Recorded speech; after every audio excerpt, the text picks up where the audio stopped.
Hello dear students. आज हमने आपसे वादा किया था कि भौतिकी की कुछ मूलभूत सिद्धांतों से प्रारंभ करके हम आपको इस सब्जेक्ट में बहुत नवीन अवधारणाएं और बेसिक कंसेप्ट्स बताना चाहेंगे। हम आपसे पूछेंगे कि ये पूरा संसार में एक बाल अपने हाथ में लिए ये और ये पूरा संसार, चाहे ये बाल हो, चाहे हम हो, चाहे ये पूरी पृथ्वी की हर संरचना हो, सूर्य हो, जितने भी हमारे प्लैनेट्स हैं, जितने स्टार्स हैं, सोचे हम कि वो कैसे बने, किस वस्तु से बने, what is the structure of all these things. Just like look this black board, what is the composition of this black board, कैसे बना है। देखिए, एक चीज ध्यान रखिए कि take the enjoyment of learning, not to worry about the exam. हम क्या करते हैं कि हम परीक्षा के बारे में बहुत सोचते हैं, उसको पास करेंगे, क्या करेंगे, नहीं करेंगे, ये दिक्कत होगी। हमें ये बिल्कुल नहीं सोचना है। जब आपके पास ज्ञान होगा तो आप कोई भी परीक्षा पास कर लेंगे, उस लेवल पे होना चाहिए, उसके बारे में ज़्यादा परेशान होने की आवश्यकता नहीं। बच्चों देखिए, हम सबसे पहले एटम या परमाणु के बारे में आपको क्यों बताना चाह रहे हैं।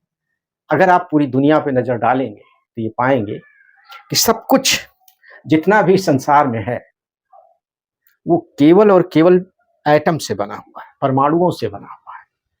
सबसे छोटी इकाई जो पदार्थ की है, मैटर, जिसे हम पदार्थ कहते हैं, मैटर, उसकी सबसे छोटी इकाई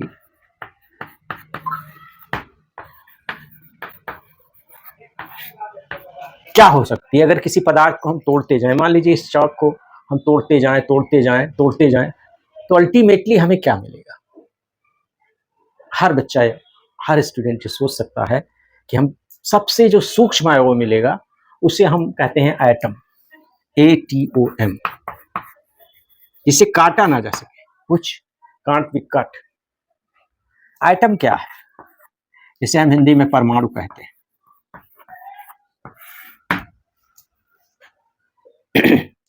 देखिए, इस एटम का जो सबसे सरल आकृति है वो इस तरह से हम मान सकते हैं। एटम में एक नाभिक होता है, न्यूक्लियस होता है, एक क्षेत्र, और दूसरा क्षेत्र होता है इलेक्ट्रॉन नामक परमाणुओं का, मूलभूत परमाणुओं का एक क्लाउड होता है, एक बादल की तरह। क्योंकि आपने देखा होगा, इतना बड़ा फैन है, उसके बड़े ब्लेड्स हैं, अगर हम इन्हें बहुत तेज गति से चला दें तो उस जगह क्या आपको दिखता है, जैसे एक बादल, एक क्लाउड, उसकी कोई आकृति नहीं दिखती है। अब आप कल्पना करिए कि इतना छोटा एटम है और उस एटम में एक इलेक्ट्रॉन नामक बहुत ही मिरेकलस पार्टिकल है, बहुत ही चमत्कारी पार्टिकल है, जो बहुत ही छोटा है, अब तक देखा नहीं जा सका है, और उसकी गति बहुत ज्यादा है। तो वो किस तरह से बिहेव करेगा। वो बिल्कुल बादल की तरह एक निर्माण करता है न्यूक्लियस के अराउंड में, नाभिक के अराउंड। नाभिक में क्या होते हैं, नाभिक में दो प्रकार के कण पाए जाते हैं, जिन्हें हम कहते हैं न्यूट्रॉन, जो न्यूट्रल होते हैं, और दूसरे कण पाए जाते हैं प्रोटॉन, जिन पे पॉजिटिव चार्ज होता है या धनात्मक आवेश होता है, और इलेक्ट्रॉन नामक कण पे ऋणात्मक आवेश होता है या निगेटिव चार्ज होता है, निगेटिव चार्ज होता है। तो निगेटिव पॉजिटिव के अट्रैक्शन के कारण इलेक्ट्रॉन क्लाउड से, नाभिक से, इलेक्ट्रॉन क्लाउड नाभिक से बना हुआ है। अगर ये अट्रैक्शन नहीं होता तो ये इलेक्ट्रॉन उससे बंधा नहीं होता। जैसे हमारी पृथ्वी कैसे बनी है, सूर्य से, अपने एक ग्रेविटेशनल अट्रैक्शन के कारण बनी हुई है। अगर यह नहीं होता तो क्या पृथ्वी हमारे सूर्य से जुड़ी होती? कदापि नहीं होती। वो भी हमसे स्पेस में चली गई होती, भाग गई होती, एस्केप अवे। अब ये जो हमारा न्यूक्लियस है और जो इलेक्ट्रॉन है, यानी एक पूरा एटम, अगर हम इसके डायमेंशन को लें, कितना बड़ा होगा, तो ये बहुत सूक्ष्म है, बहुत सूक्ष्म है।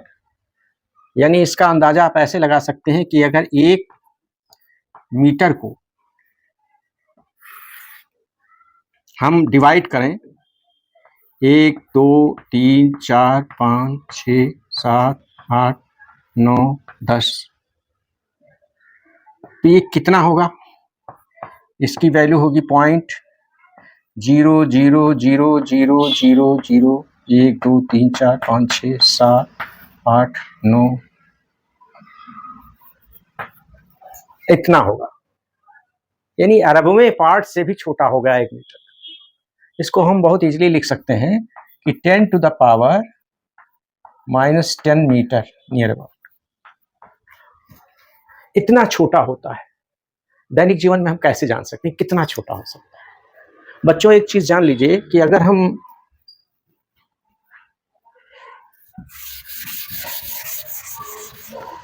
एटम को, जैसे एक एटम, दूसरा एटम, तीसरा एटम, चौथा एटम, पांचवा एटम, छठा, इस तरह से लाइन अप करते जाएं लगभग 1 फीट की डिस्टेंस में 1 बिलियन, 1 बिलियन,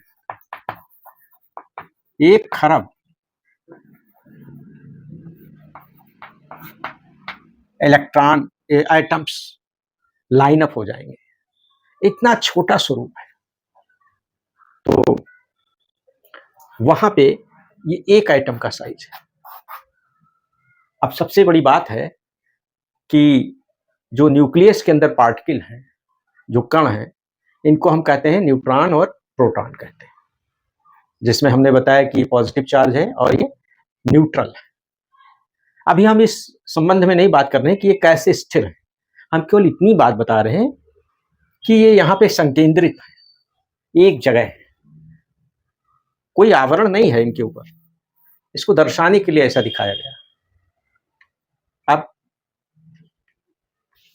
जो न्यूक्लियस है वो कितना छोटा है, अब हम अंदाजा लगाएं कि न्यूक्लियस की साइज क्या हो सकती है, न्यूक्लियस का डायमेंशन क्या हो सकता है। बच्चों, हम इस आधार पर सोचें कि अगर ये जो न्यूक्लियस है, अगर वो इतना बड़ा हो जाए कि जितना बड़ा हमारा एक टेनिस का बॉल होता है, नियर अबाउट ये साइज,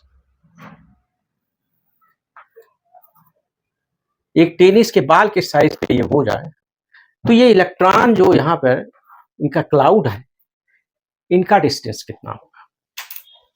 आपको बहुत ही आश्चर्य होगा कि इनका डिस्टेंस लगभग 3 किलोमीटर होगा, यानी इस एटम का डायमीटर लगभग 3000 मीटर होगा। बहुत ही आश्चर्यजनक है कि न्यूक्लियस से एक तरफ इलेक्ट्रॉन क्लाउड लगभग 1500 मीटर दूर है। इतना गैप है हमारे एटम के अंदर, इतना स्पेस उसमें है। आप बताइए, उसके बावजूद भी हम अगर इस ब्लैक बोर्ड को देखें तो हम देखेंगे बिल्कुल ठोस है। इस लोहे की पट्टी को देखें, बिल्कुल ठोस, कुछ नहीं दिखाई देगा। इतने सूक्ष्म स्तर पर ये हमारा आणविक संसार है, एटॉमिक वर्ल्ड है, तो कितना सरप्राइजिंग है। अगर हम एक हेल्दी मैन को लेके लगभग 140 पाउंड के पर्सन को, तो आप ताजुब करेंगे कि उसमें कितने एटम्स उसकी बॉडी में हो सकते हैं। Near about 6 billion billion billion atoms. इसका मतलब क्या हुआ? इसका मतलब ये हुआ, चूंकि 1 बिलियन कितना होता है, ये बराबर होता है 1 into 9 zeros, 1 2 3 4 5 6 7 8 9 zeros। इसको हम लिख देते हैं 10 to the power 9। इतने के बराबर होता है। तो billion into billion into billion, तो 6 into 10 to the power 9 into 10 to the power 9 into 10 to the power 9।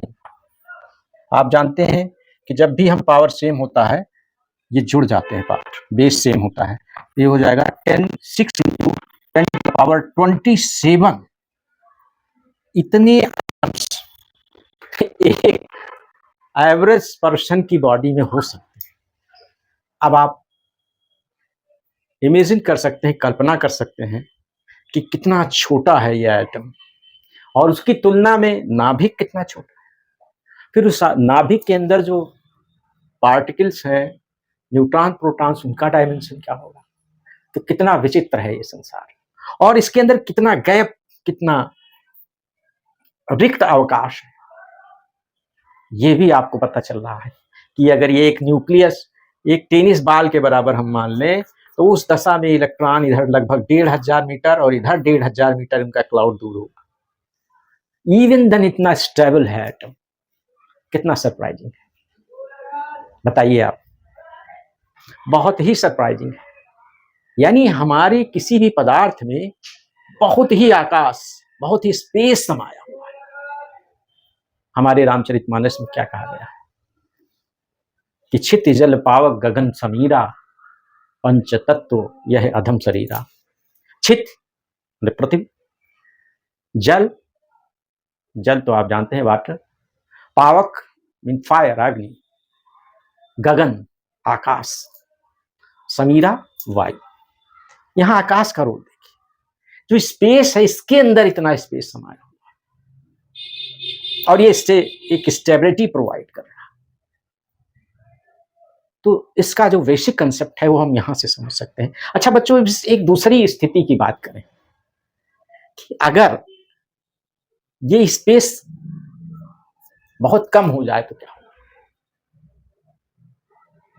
अभी हम उस संदर्भ में बात करेंगे आगे, तो आपको ज्यादा समझ में आएगा। तो आप देखिए 6 × 10⁻27 आइटम्स नियर अबाउट हो सकते, कितना विशाल संख्या है जिसका आप कल्पनाओं में अनुभव नहीं कर सकते। ये हमारे एटम का एक स्वरूप जो अपने दिमाग में, एक स्टैंडर्ड मॉडल जो अपने दिमाग में आप बैठा सकते हैं, वो ये है। अब आगे हम इस पे ये बात करेंगे कि हम जिस आइटम से बने हुए, हम जिस परमाणु से बने हुए हैं, वो कहां बना, कहां पे बना होगा। देखिए इस दुनिया में जो सबसे सरलतम तत्व है वो हाइड्रोजन। हाइड्रोजन में क्या होता है कि एक सिंपल एक प्रोटॉन होता है और उसके बाहर एक इलेक्ट्रॉन होता है। ये जनरल हाइड्रोजन है, सामान्य हाइड्रोजन है। इसको हम हाइड्रोजन के वैसे 3 स्वरूप हैं। दूसरे में क्या होता है, एक न्यूट्रॉन बढ़ जाता है, इसको हम ड्यूटेरियम कहते हैं, ड्यूटेरियम।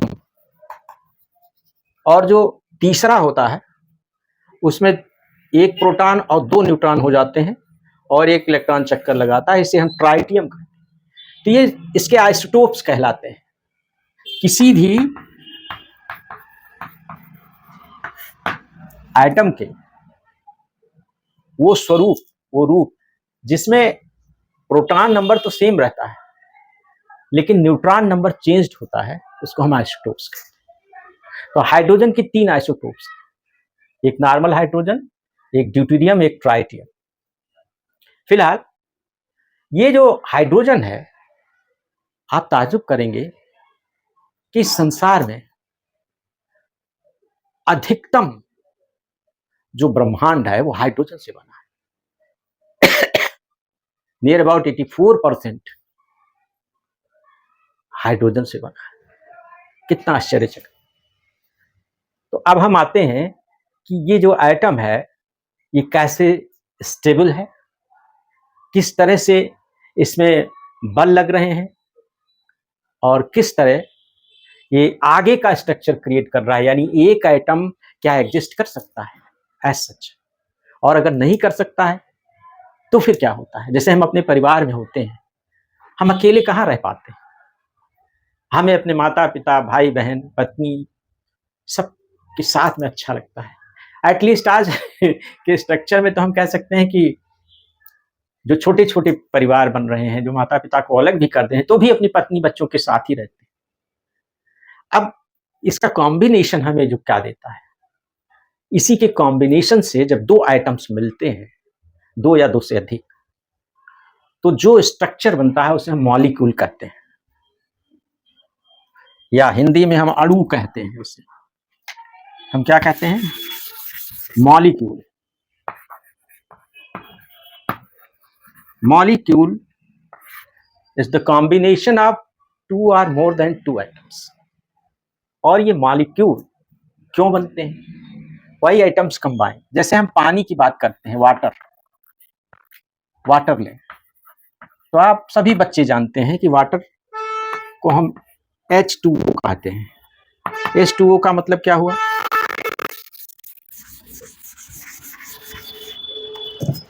इसका मतलब हुआ कि हाइड्रोजन, ऑक्सीजन का जो एक एटम है, इसके साथ हाइड्रोजन के दो एटम जुड़े हुए हैं और इनके बीच में जुड़ने की प्रक्रिया है, इसको बॉन्डिंग कहते हैं। Bonding, BONDING।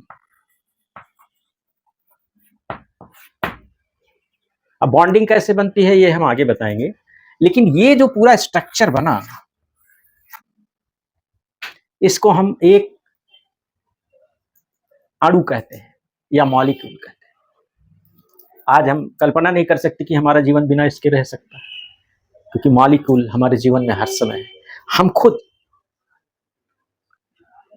ऑर्गेनिक मॉलिक्यूल्स का एक कॉम्बिनेशन है। तो ये जो मॉलिक्यूल बनता है, ये क्यों बनता है, अब हम इस पे विचार करेंगे बच्चों। एटम अकेला क्यों नहीं रहता है, क्या कारण है? तो अगले लेक्चर में हम आपसे बताएंगे बच्चों कि एटम क्यों कंबाइन होते हैं, क्यों मॉलिक्यूल बनते हैं, और दूसरी बात जो सबसे महत्वपूर्ण है वो ये है कि जो इलेक्ट्रॉन और प्रोटॉन होते हैं, उन पे जो आवेश है उसकी मात्रा कितनी है,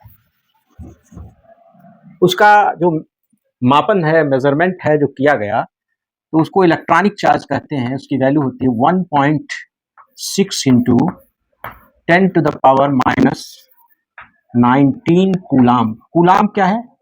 इसकी यूनिट है। जैसे हम अगर सब्जी लेने जाते हैं तो क्या कहते हैं, हमें 1 किलो सब्जी दे दीजिए, तो 1 kg क्या है? That is the unit of मास।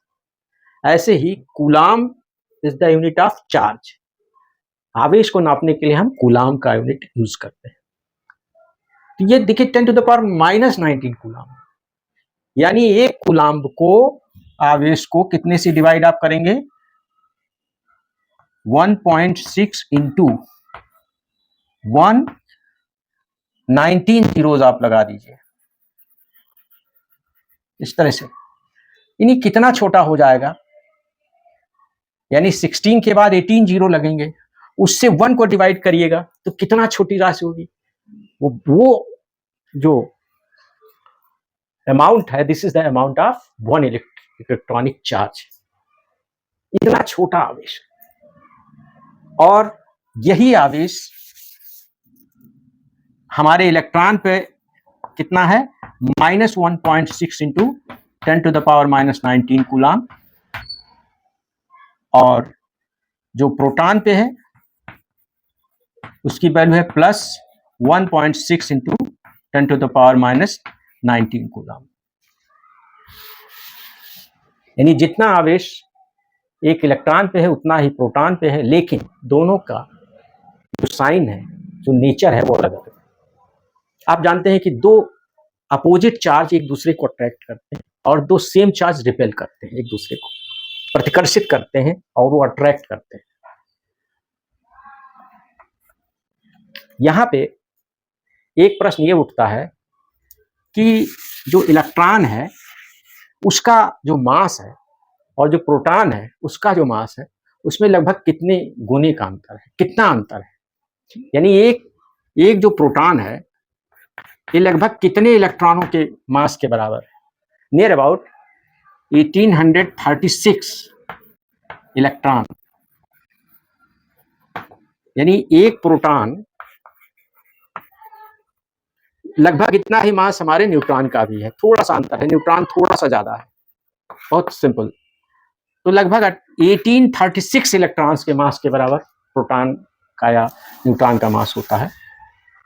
अब देखिए सेम चार्ज है, सेम चार्ज एक प्रोटॉन पे है और एक इलेक्ट्रॉन पे भी है सेम चार्ज, केवल नेचर डिफरेंट है, एक पे नेगेटिव है और एक पे पॉजिटिव है। अब इसका प्रभाव क्या होगा? आपने देखा होगा कि ट्रक, जैसे ट्रक आपने देखिए, बहुत बड़ा इंजन है, पावरफुल इंजन है, लेकिन उसका मास भी बहुत ज्यादा है और बहुत बड़ा है साइज में। अब अगर आप कल्पना करिए कि उसी स्ट्रेंथ का इंजन एक छोटी सी गाड़ी में, मारुति में लगा दिया जाए, तो क्या होगा? ऑब्वियस है कि वो बहुत तेज भागेगी, क्योंकि उसमें मास ज्यादा है नहीं। ट्रक को अपने मास को लेकर के मूव करने में बहुत ज्यादा फ्रिक्शन, इनर्शिया झेलनी पड़ती है, उसको बियर करना पड़ता है, तो उसका मास, उसका मूवमेंट कम होता है।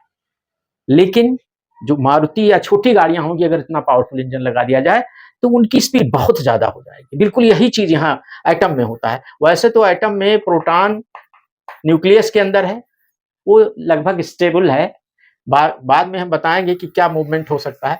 लेकिन इलेक्ट्रॉन का जो क्लाउड है, ये जो ऑर्बिट है, उसमें बहुत तीव्र गति से चल रहा है। ये जो है एक सामान्य जो हमारा इसका स्ट्रक्चर है, वो आज हम लोगों ने डिस्कस किया, और यह भी डिस्कस किया कि एक एटम के अंदर बहुत ज्यादा स्पेस वैकेंट है।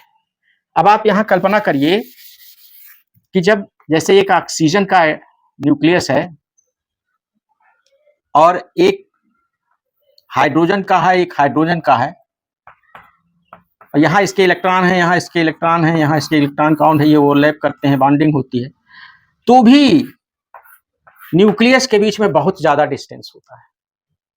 अब एक अलग स्थिति की कल्पना करिए कि अगर न्यूक्लियस पास आने लगे, यानी न्यूक्लियस आकर के एक दूसरे से सटने लगे, मिल जाएं, बिल्कुल टच में आ जाएं, देन व्हाट विल हैपन? माने एक ऐसे पदार्थ का निर्माण होगा जो बहुत ही भारी है, बहुत ही हैवी है। इस श्रृंखला में हम आगे भी बताएंगे कि न्यूट्रॉन स्टार या ब्लैक होल जैसी चीजें बनती हैं जो ब्रह्मांड में सबसे ज्यादा घनी है, सबसे ज्यादा अट्रैक्टिव ग्रेविटेशनल पावर वाली हैं। वो तब बनती हैं कि जब ये स्थिति आती है कि न्यूक्लियस न्यूक्लियस से मिलने लगता है। यानी अब देखिए किस किस डायमेंशन में आकर के आएगा। जैसे मान लीजिए कि हमारा सूर्य है, सूर्य बहुत बड़ा है, लगभग पृथ्वी से 3 लाख गुना बड़ा है, लेकिन अगर सूर्य को हम ब्लैक होल बनाएं,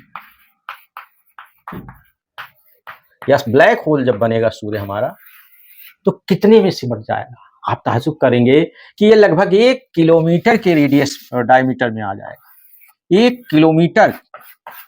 आप कल्पना करिए कि इतना बड़ा सूर्य है जो पूरे ब्रह्मांड में, जो हमारे सोलर सिस्टम में, वो लगभग 1 किलोमीटर के डायमीटर में सिमट जाएगा, तब ब्लैक होल बन जाएगा।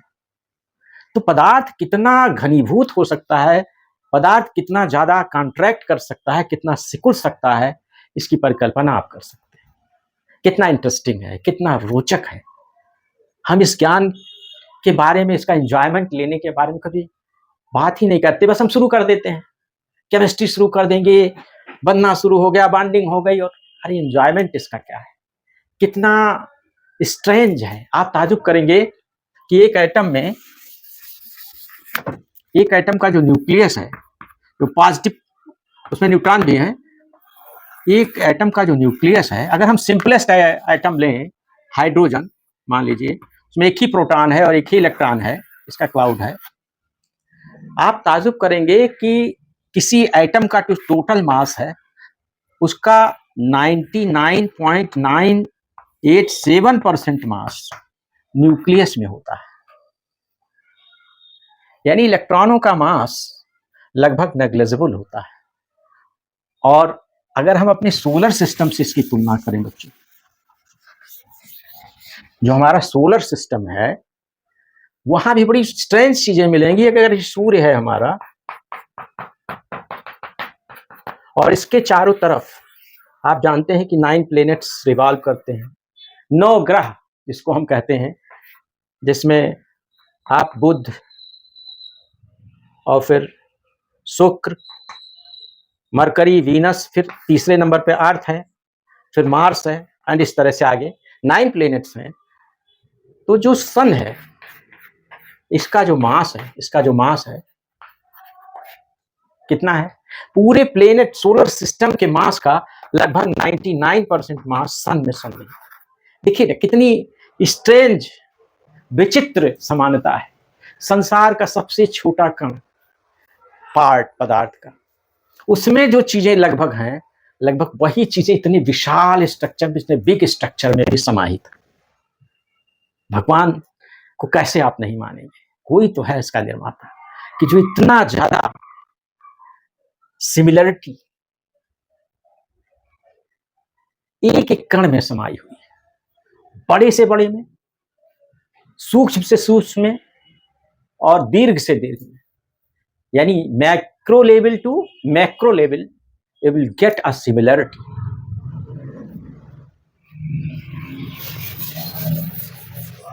अब बच्चों हम अगले लेक्चर में आपको बहुत ही इंटरेस्टिंग चीजें बताएंगे जिसमें आपको बहुत ही मजा आएगा कि कैसे इलेक्ट्रॉन या एक एटम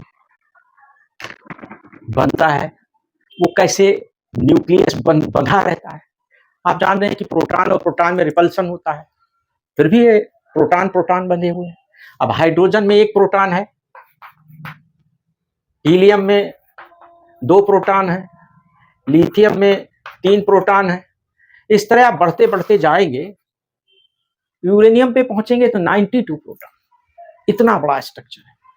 अब बताइए कि एक प्रोटॉन है तो मान लो कुछ नहीं है, लेकिन अगर 2 है तो ये रिपेल कर रहे होंगे एक दूसरे को, 3 है तो और ज्यादा रिपल्सन होगा, 4 है तो और ज्यादा होगा, और बढ़ते बढ़ते अगर 40 है तो कितना रिपल्सन होगा। फिर भी ये साथ में रह रहे हैं, कैसे बंधे हुए? हाउ दे आर एस्टैब्लिश्ड, एक जगह कैसे वो बंधे हुए हैं, बाइंडिंग उनकी क्या है, इस पे विचार करने की जरूरत है। और उस बाइंडिंग को, वो बाइंडिंग एनर्जी, वो बंधन ऊर्जा या वो शक्ति, वो पावर कहां से आ रही है जिससे वो बंधा हुआ है। बहुत ही रोचक है फिजिक्स। इसके एक एक स्टेप में आपको आनंद आएगा, और आगे आपको मैं बताऊंगा कि सब कुछ जैसे हमारे सामान्य व्यवहार में होता है, हमारे सामान्य घरों में होता है, हमारे सामान्य जीवन में होता है, भगवान ने सब कुछ उसी तरह से, ईश्वर ने सारी सृष्टि को रचना की है। और चाहे सूक्ष्म से सूक्ष्म हो या विराट से विराट हो, सब में बड़ी ही एक सिमिलरिटी देखने को मिलती है, एक सिमेट्री देखने को मिलती है। तो बच्चों, आज का लेक्चर हम यहीं बंद करते हैं। अगले लेक्चर में आपसे मिलते हैं, और फिर आपको हम इसी के आगे बताएंगे कि एटम जो ब्रह्मांड का सबसे मिरेकलस स्ट्रक्चर है, जिससे पूरा ब्रह्मांड बना हुआ है, उसकी और कितनी विशेषताएं हैं। How many properties are there in atom which are very very miraculous. Many thanks.